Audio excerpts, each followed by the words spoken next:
with autism, you also have a family that has autism. See, autism doesn't care whether you're black or you're white. It doesn't care whether you're rich or you're poor. It doesn't care if you have one parent, two parents, three parents, if you are an only child or there are 5 more siblings in your home. Autism doesn't discriminate. People discriminate. For what? They go to a restaurant. Why would you be going to the restaurant today? Because it's my B-day. Your B-day? What does that mean? My birthday. And how old are you, sir?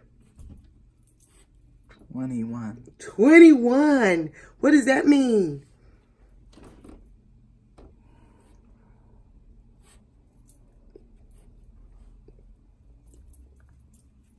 I'm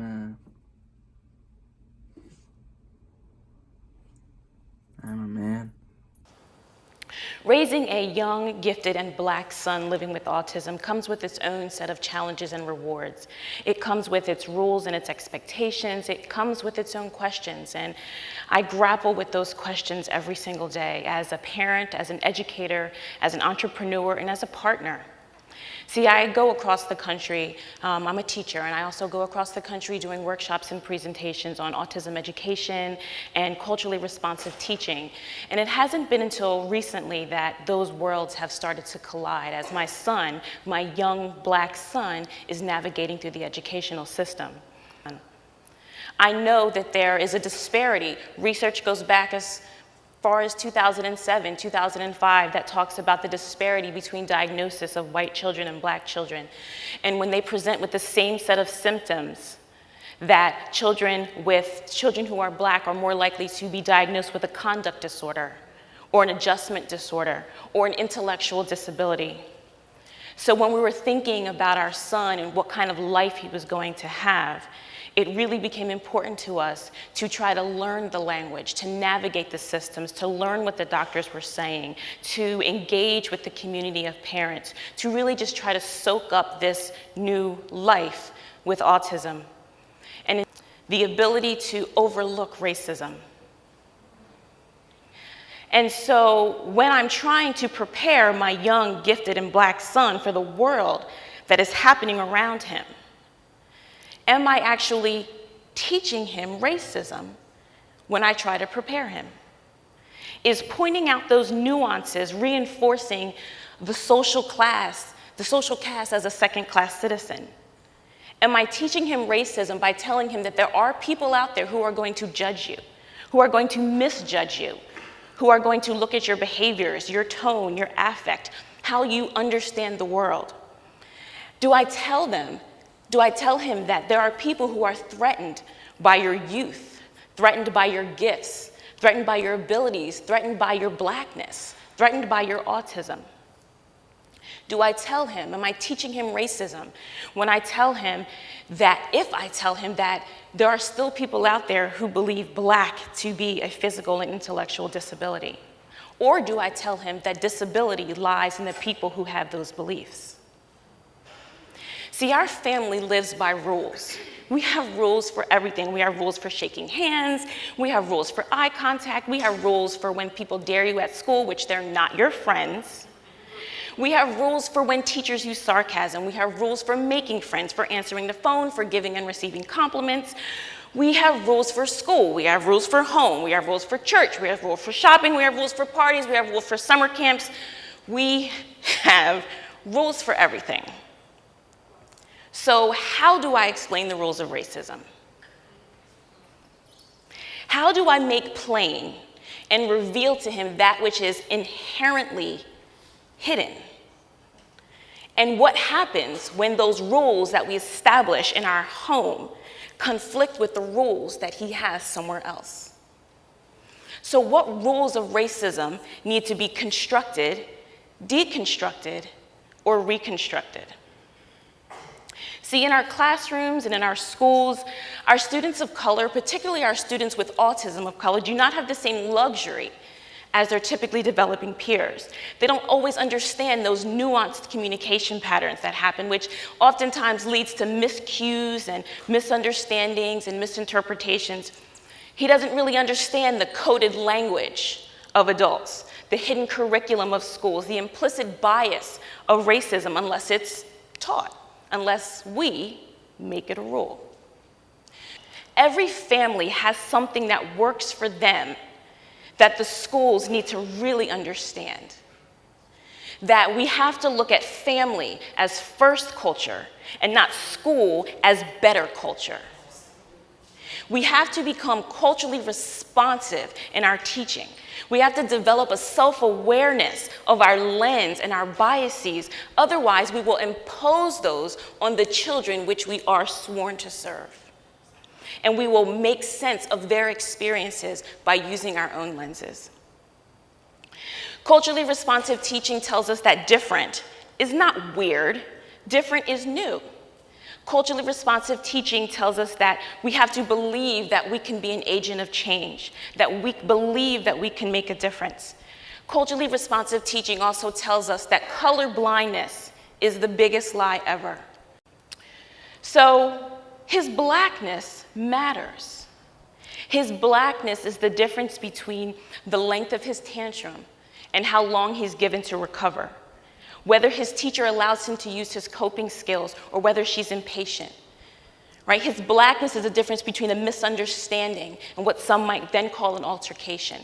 It's the difference between a referral to the child study team or a referral to the office. It's the difference between a teacher's email versus a teacher's phone call. It's the difference between him showing affection and it being perceived as an act of aggression.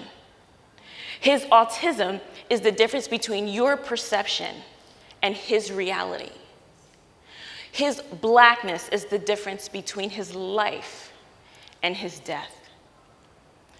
We have to understand that children, even children with autism, especially children with autism, are whole people. They are full of experiences. They are full of multiple identities and multiple roles.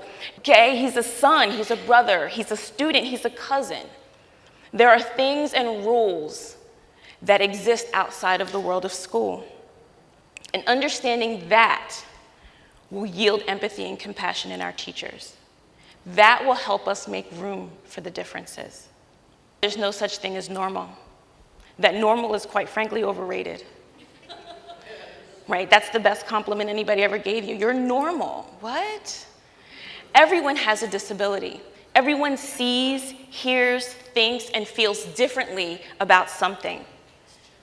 That everyone has weaknesses, and if we're going to make the most of our lives, we need to use our strengths to supplement our weaknesses. That I tell him that those who enact racism, quite frankly, have a disability. And that his autism allows him to see past their racism and look at their humanity. I tell him I wish that I were more like him. How much longer is this experiment going to take? My name is Bernard Taylor. I'm the grandfather of Malik Perry. Malik Perry is my very best friend. Malik is a very different little child. If he don't like you, he don't like you. But if he like you, he'll tolerate it with you. 1998, Savon Perry and Malik Perry were born. They both were so little, looked like two little squirrels. Both of them were pregnant, and they was said that they wasn't gonna make it. But both of them, they still holding on. So I'm proud of them. But Malik, he just drawn to me. Me and him had the same kind of movements and temporaries, and he got to be Papa's boy. So Malik Perry, so I salute you. My name is Savon Perry. I'm Malik's brother. I've known Malik all my life, and I know that he has to deal with a few challenges in life, but I feel like that I've helped him through it. Even though we are still brothers and we are kind of rivals and friends all at the same time, I still love him like any other. Like Dante and Virgil, like Devil May Cry. I'm Dante. Hold up now, whoa, what if I want to be Dante? Hold on. Take note, this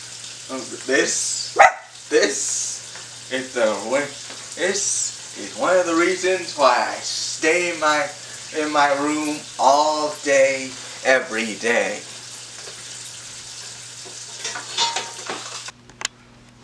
What do you do in a typical day, Malik? I wake up, brush my teeth. Sometimes I go ahead and cook. And sometimes I keep all my stuff. The boxes I'm reusing the boxes for, using boxes to hold all my stuff. Reduce, reuse, recycle. Cycle.